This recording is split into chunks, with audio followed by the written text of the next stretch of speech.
Hey everyone, on today's video I'm going to show a step-by-step tutorial on how to upload file in n8n. So first we're going to go to our browser, then we're going to search for n8n official website. As you can see, this is it. Then we're going to sign in. So once we're signed in, we're going to click on create workflow in the top right corner.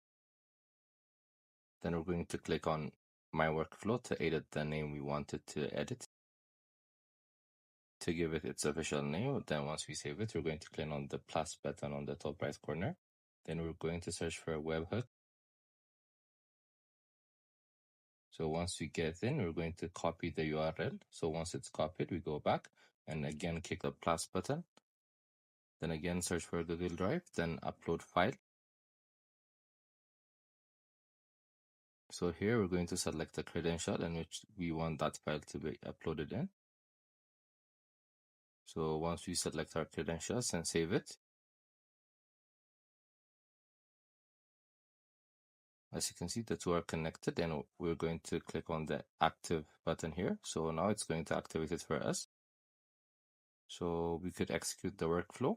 The next thing we do is we can upload a file here at the website. I hope you guys liked the video. Subscribe for more, share for more. Goodbye for now.